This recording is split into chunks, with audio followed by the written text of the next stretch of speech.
Assalamualaikum warahmatullahi wabarakatuh. Perkenalkan, nama saya Nabila Fairuza. Saya merupakan praktikan dari Laboratorium Sistem Informasi Manajemen bersama dengan partner saya Anggi Putri Taningrum, NPM 182, nomor meja 71, sesi Jumat 2. Di sini kami akan mempresentasikan tentang data flow diagram.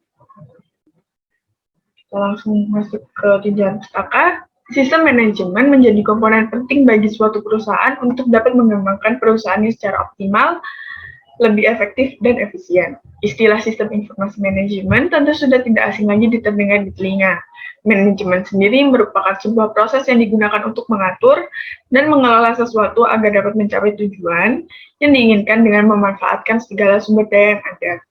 Seiring perkembangan teknologi, manajemen tersebut kini telah terintegrasi secara sistematis dan otomatis menggunakan program dan perangkat komputer.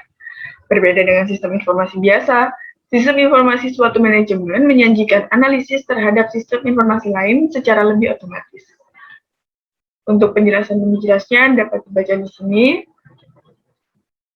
Salah satu fungsi sistem informasi manajemen adalah untuk memudahkan bagian manajemen melakukan perencanaan, pengawasan, serta pengarahan kerja bagi semua departemen yang dikoordinirnya. Lalu salah satu manfaatnya adalah dapat mengantisipasi dan memahami peluang ekonomi sistem informasi yang menerapkan teknologi informasi baru, dan tujuan dari penggunaan sistem informasi manajemen sendiri adalah untuk menyediakan suatu informasi dalam pengambilan suatu keputusan.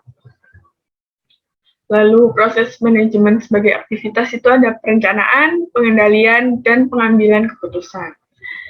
Lalu kita lanjutkan ke pengertian data flow diagram. Data flow diagram atau disebut diagram aliran data merupakan teknik yang menjelaskan keadaan sebenarnya yang dibuat untuk menggambarkan dari mana asal dan kemana tujuan data yang keluar dari sistem, di mana data tersimpan, proses apa yang menghasilkan data tersebut, dan interaksi antara data yang tersimpan dan proses yang digunakan pada data tersebut.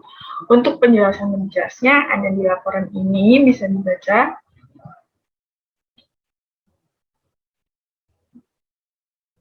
Selanjutnya kita masuk ke software yang digunakan dalam pembuatan DFD itu ada 3, AC Case, Power Designer, sama UML atau Unified Manual Language. Terus simbol data yang digunakan dalam pembuatan data flow diagram itu yang pertama ada simbol external entity atau disebut juga sistem terminator, simbol yang bisa berupa suatu organisasi, orang, sekelompok orang maupun perusahaan yang sama, tetapi yang di luar kendali oleh sistem yang tengah dibuat olehnya. Lalu simbolnya persegi, dibuat dalam bentuk persegi panjang. Lalu ada simbol proses, itu simbolnya bentuknya lingkaran dan persegi panjang yang tegak lurus di bagian dalamnya. Itu sebuah proses itu merupakan aktivitas maupun kerja yang akan dilakukan oleh mesin, komputer maupun orang yang nantinya akan menghasilkan sebuah arus data yang akan masuk dalam suatu proses untuk bisa dilakukan arus data yang akan keluar dari proses tersebut. Lalu ada simbol data store, itu berkaitan dengan storage dan penyimpanan. Simbolnya seperti itu. Lalu ada simbol data flow, simbolnya bentuknya tanda panah. Itu arus data tersebut, kegunaan arus data juga menunjukkan suatu arus data yang bisa merupakan masukan untuk sebuah sistem maupun hasil dari suatu proses sebuah sistem. Lalu ada simbol input dan output disimbolkan dalam bentuk jajar genjang. Itu representasi dari input maupun output yang terdapat pada data flow diagram. Lalu untuk perbedaannya sendiri adalah diagram konteks itu merupakan diagram yang menggambarkan ruang lingkup suatu sistem secara menyeluruh dan lengkap, sedangkan DFD itu menggambarkan sistem yang lebih terperinci hingga bagian terkecil, seperti fitur dalam setiap bagian yang dimiliki oleh sistem. Lalu ada fungsi DFD, itu salah satunya adalah merupakan alat dalam pembuatan suatu model yang memungkinkan profesional sistem dan berfungsi untuk menggambarkan sistem sebagai suatu jaringan metode fungsional yang dihubungkan antara satu sama lain menggunakan alur data baik secara komputerisasi maupun manual. Lalu cara membuat DFD-nya, yang pertama kita perlu mengidentifikasi semua kesatuan luar yang akan terlibat pada sistem. Kedua itu Jika sudah identifikasi seluruh input dan output yang terlibat dengan kesatuan luarnya, langkah berikutnya adalah menggambar diagram konteks. Alurnya sebagai berikut. Yang pertama, menentukan nama sistem, menentukan batasan sistem, menentukan terminator apa saja yang ada pada sistem, menentukan apa saja yang diberikan atau diterima entitas eksternal dari maupun ke sistem. Yang terakhir adalah menggambar diagram konteks. Setelah diagram konteks selesai dibuat, selanjutnya kita perlu menggambar bagian berjenjang dari suatu proses yang ada pada sistem. Yang berikutnya ada menggambar DFD untuk overview diagram.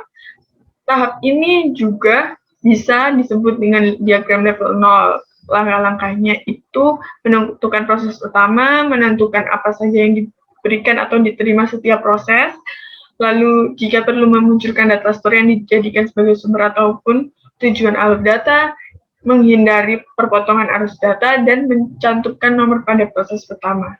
Tahap terakhir adalah menggambar DFD untuk level-level yang lebih lanjut. Jenis-jenis DFD sendiri ada DFD level 0, DFD level 1, dan DFD level 2.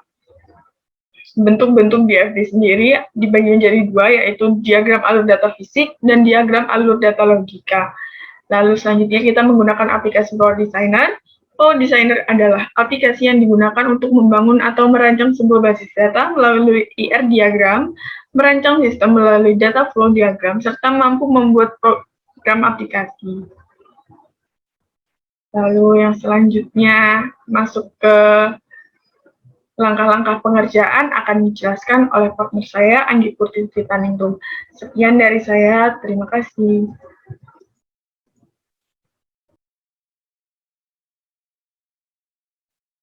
Ya, jadi di sini saya, Anggi Putri, NPM 182, akan melanjutkan penjelasan dari teman saya. Di sini kita akan membuat diagram konteks dan data flow diagram. Yang pertama, kita akan membuat diagram konteksnya terlebih dahulu. Kita buka aplikasi Power Design-nya, lalu create model. Kita pilih yang information dan data flow diagram. Kita bisa ganti sesuai dengan yang kita punya. Penyewaan buku.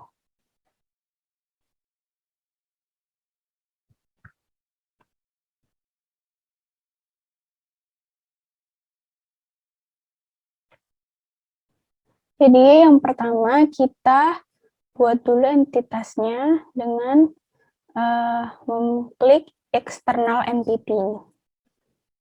Kita buat sebanyak yang kita perlukan.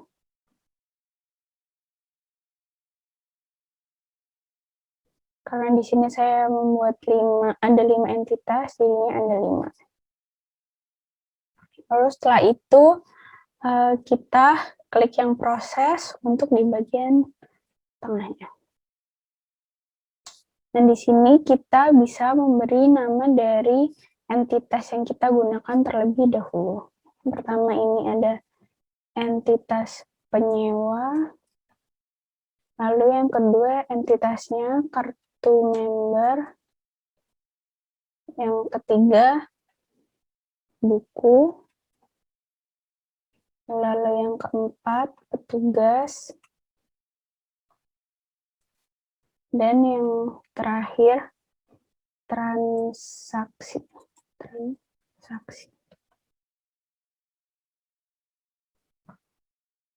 Lalu proses ini kita beri nama sesuai sistem informasi yang kita jalankan. Ini sistem informasi penyewaan buku.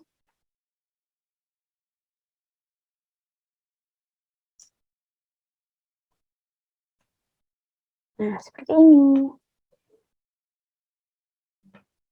Lalu di sini kita hubungkan dengan transport. Dengan diagram konteks itu melakukan timbal balik. Jadi saling berbalik.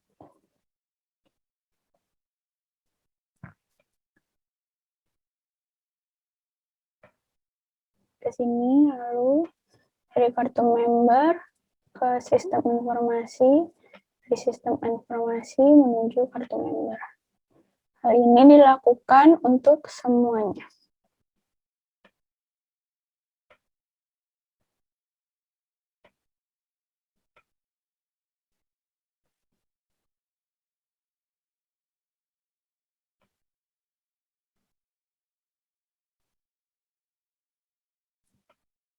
Seperti ini.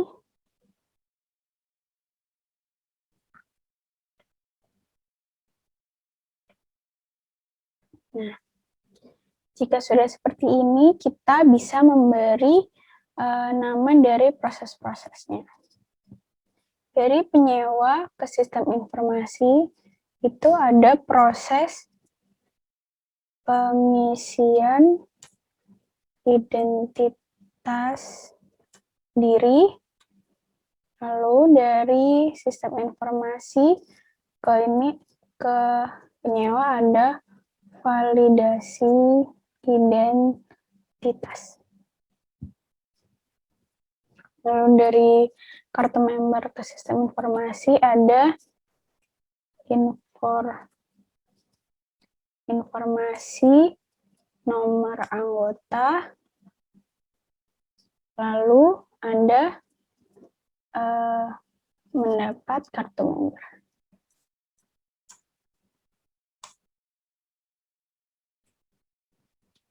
Selanjutnya, dari buku ke sistem informasi, kita ada list judul buku,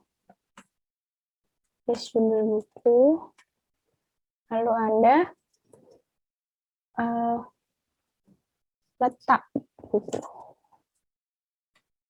Selanjutnya, ini ada dari petugas ke sistem informasi ada riwayat penyewaan buku, dan sebaliknya ada data penyewa.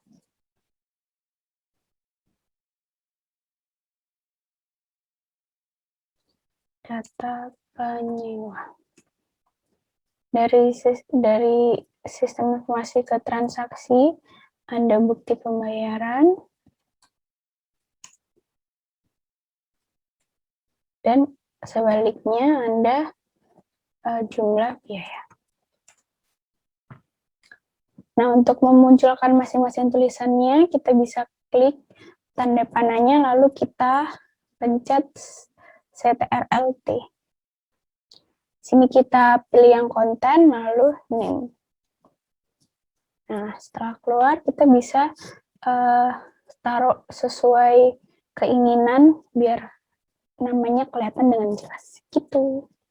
Semuanya kita lakukan sama, CTRL-T, konten, dan nama. Ini kita bisa pindahkan supaya lebih jelas. CTRL-T, konten, dan nama.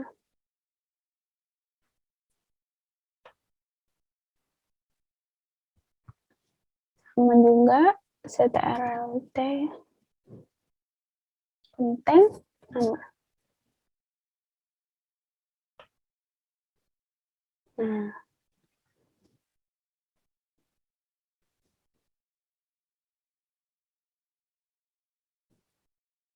ini dilakukan biar kita bisa melihat tanpa perlu membukanya proses apa saja yang terjadi di antara entitas dengan sistem informasinya.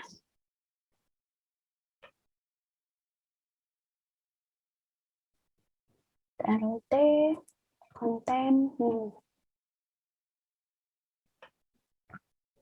geser-geser supaya lebih cantik.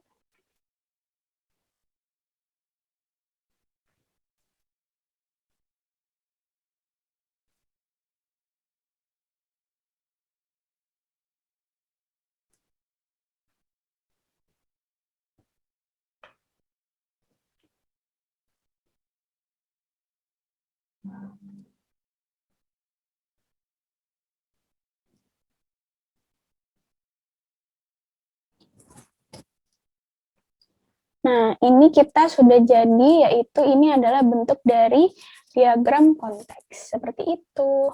Terus kita mau ubah diagram konteks ini menjadi data flow diagram.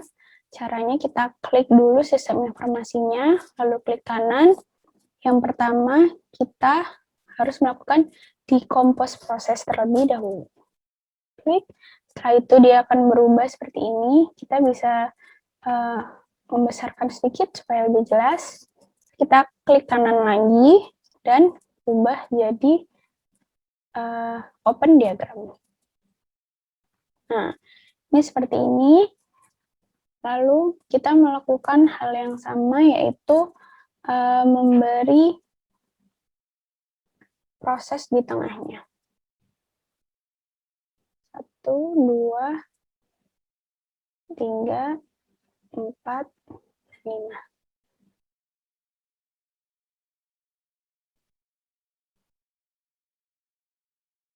Seperti ini. Nah, kalau sudah seperti ini, kita kita ubah namanya dulu. Yang pertama ini ada proses administrasi.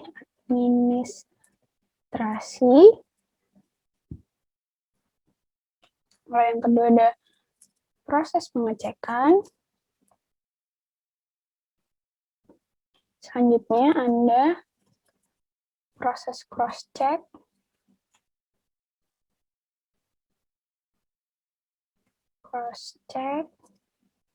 Lalu yang keempat ada proses pembayaran. Dan terakhir ada proses pengembalian. Itu. Lalu kita sama, jadi ini saling berhubungan. Ini ya.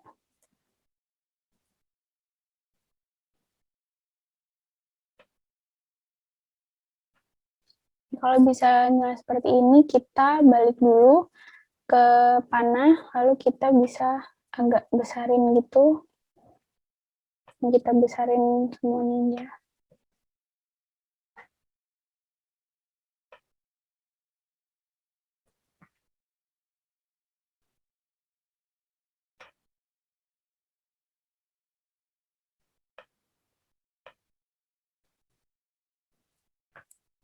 Nah, seperti ini, terus kita kembali ke ini.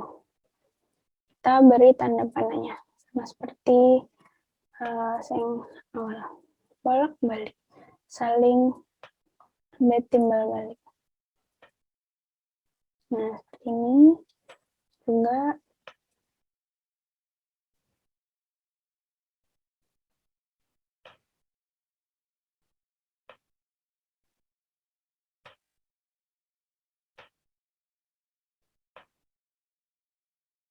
Kita lakukan semuanya, untuk semuanya.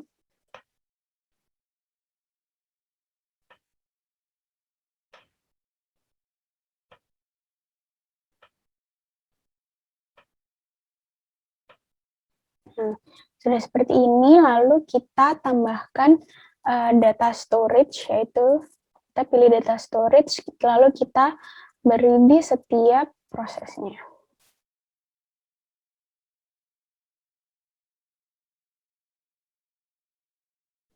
Lalu di sini, lalu di sini. Nah, sudah seperti ini, kita beri panah juga, yaitu dari proses menuju data storage-nya.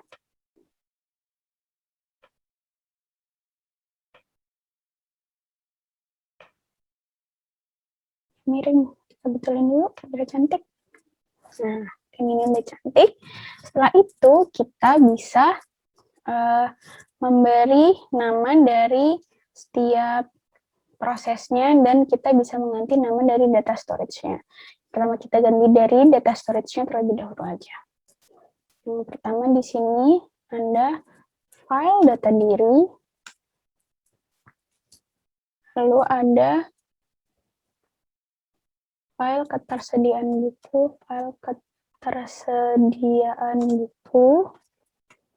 lalu ada file data penyewa. Lalu ini ada file biaya peminjaman. Lalu yang terakhir ada file riwayat peminjaman. Sama seperti tadi, kita harus mengganti namanya dulu, seperti nanti nama dari setiap prosesnya. Ini kita beri isi identitas diri. Ini prosesnya harus berbeda dari proses sebelumnya.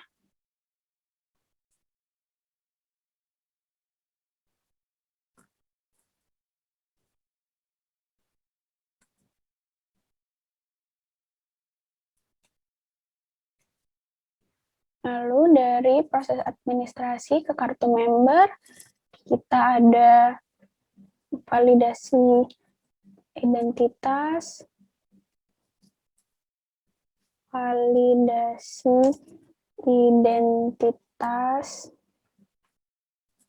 dan sebaliknya ada data diri penyewa. Data diri penyewa. Lalu di sini ada dari proses pengecekan ke kartu member itu ada nomor anggota. Nah, di sini ada mencetak kartu. Lalu dari proses pengecekan ke buku siap dipinjam, dari proses pengecekan ke entitas buku maksudnya, itu ada buku siap dipinjam. Lalu yang sebaliknya ada list judul. Dari buku proses cross-check ada pengecekan buku. Karena di sini hanya ada satu proses, jadi kita tidak membutuhkan proses sebaliknya. Kita bisa hapus. Nah, seperti itu. Jadi di data flow diagram level 0 ini kita bisa hanya menggunakan proses satu arah saja. Seperti itu. Ini dari proses cross-check ke petugas, ada penyerahan buku, lalu ada laporan pengecekan. Lalu di sini ada data pembayaran dan ada input data pembayaran.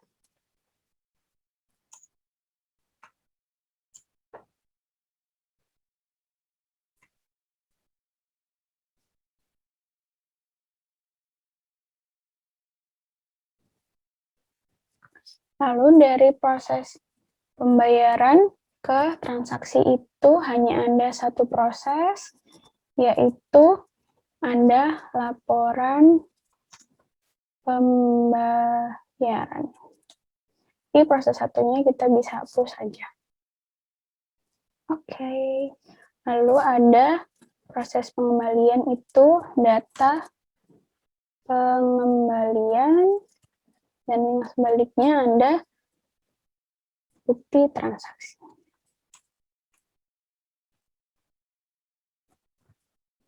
Nah, lalu yang terakhir dari proses pengembalian ke penyewa ada pengembalian buku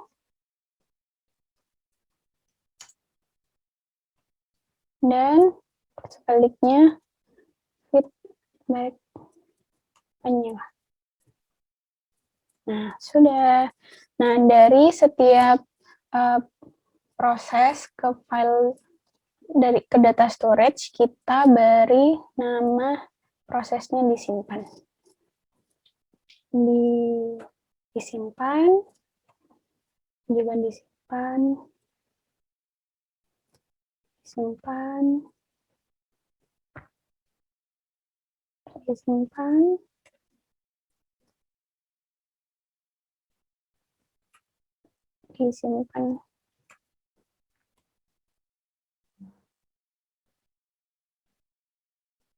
disimpan juga. Itu. Lalu kita ulangi proses yang sama, yaitu melakukan ctrlt untuk memunculkan nama dari kontennya. Seperti itu. Ini isi identitas diri, lalu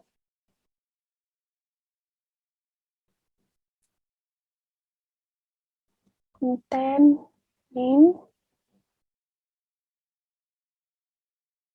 Kita bisa susun supaya terlihat lebih rapi.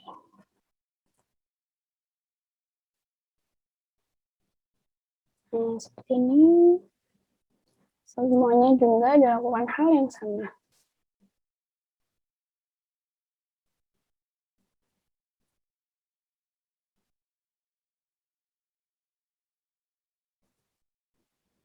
Ini juga sama.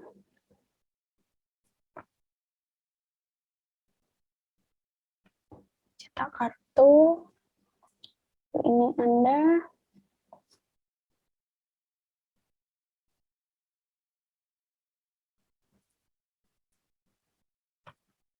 Nah, seperti ini. Dirapi-rapikan, biar rapi.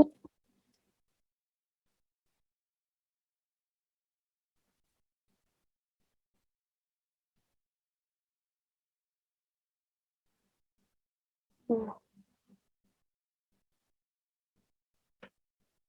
kita bisa taruh bawahnya sini karena nggak cukup. Terus ini oke.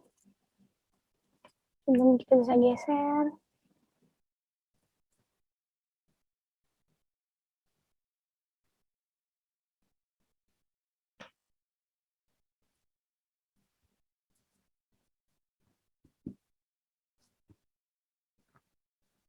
Kita lakukan hal yang sama untuk semuanya.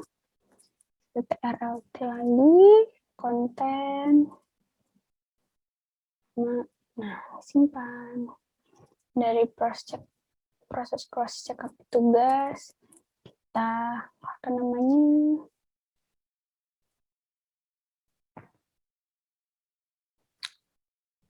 juga semuanya, pokoknya semuanya sama, caranya sama, singkat sekali caranya.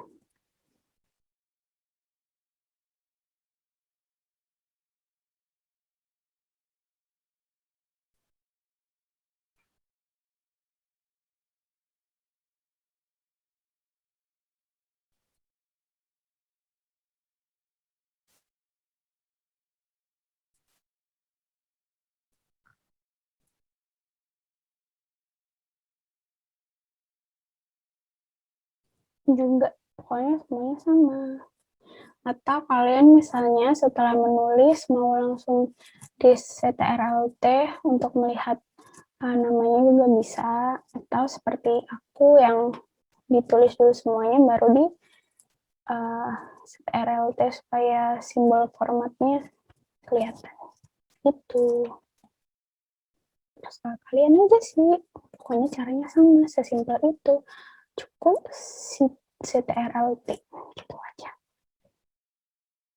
Ini yang terakhir.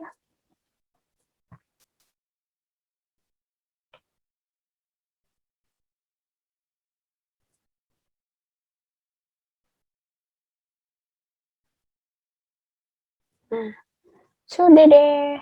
Ini adalah data flow diagram level 0 dari sistem informasi penyewaan buku tadi. Nih, sudah terbentuk seperti itu. Lalu selanjutnya kita akan membuat data flow diagram level 1. Caranya sama, kita tinggal klik ini, di bagian prosesnya kita klik kanan, di compose proses, seperti itu.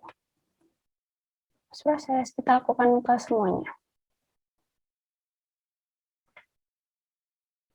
Proses.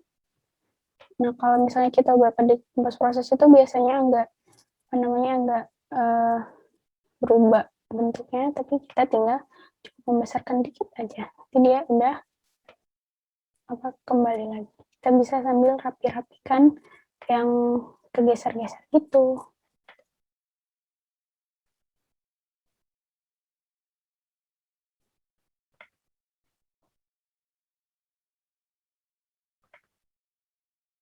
Kanan di compose proses.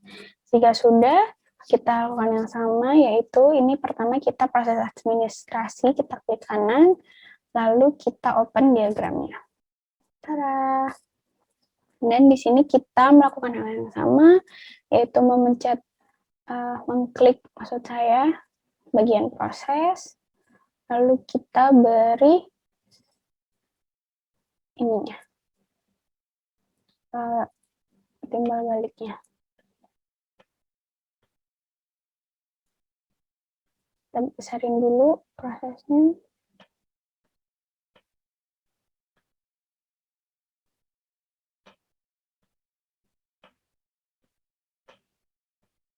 Nah, seperti ini. Nah, proses ini itu harus berbeda dari nama di DFD level 0-nya. Jadi di DFD level 1 ini prosesnya sudah dikomposisi menjadi yang tadi proses administrasi menjadi kelengkapan administrasi. Lalu kita, ini lupa nggak dikasih panahnya. Cara itu. Lalu yang untuk panahnya ini kita beri yang sama aja seperti di DFD level 1, level 0-nya. Isi dan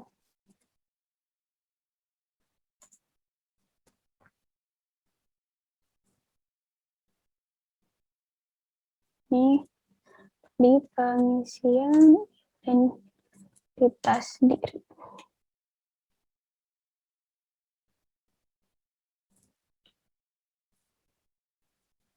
Ada validasi data diri.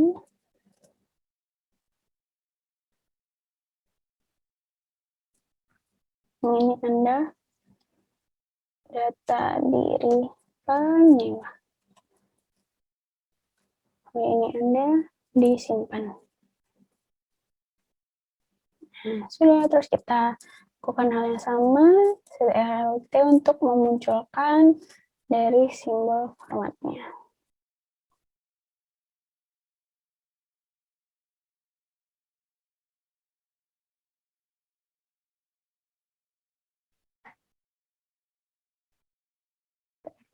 Konten name, sudah RLT, konten name.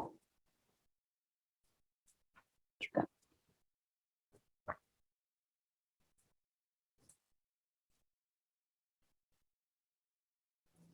Sudah deh, ini udah jadi diagram data flow diagram level 1 dari proses administrasi yang dikomposisi menjadi kelengkapan administrasi. Nah, ini kalian bisa lakukan hal yang sama ke proses pengecekan dan proses-proses lainnya. Nanti hasilnya akan seperti ini.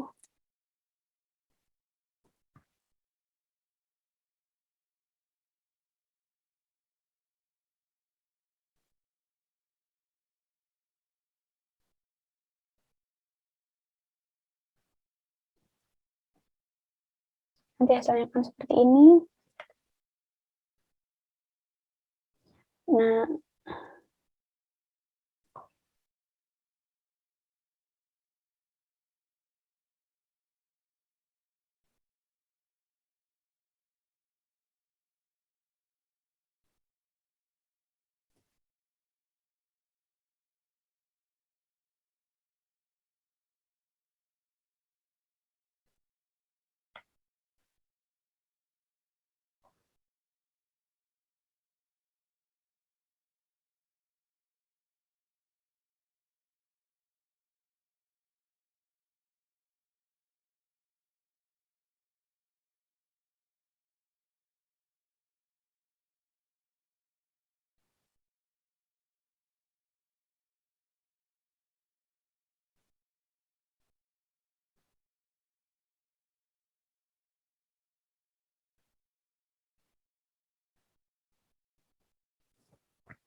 Nah, untuk hasilnya kan seperti ini DFD level 1 yang didekomposisi dari proses administrasi ke kelengkapan administrasi, lalu ada proses pengecekan, dirubah dikomposisi menjadi penyekan data, hasilnya seperti ini. Terus selanjutnya ada proses cross-check, diubah menjadi didekomposisi menjadi pengecakan ulang, lalu proses pembayaran didekomposisi menjadi pembayaran, dan yang terakhir ini ada proses transaksi yang dikomposisi harusnya menjadi transaksi. Itu sekian.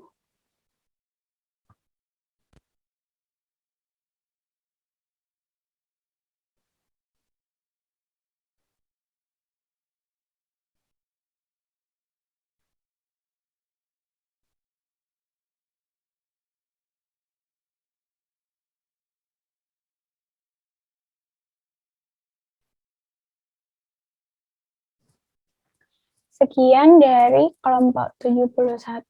Terima kasih. Semoga video ini berguna bagi kalian yang mau belajar tentang diagram konteks dan DFD atau data flow diagram.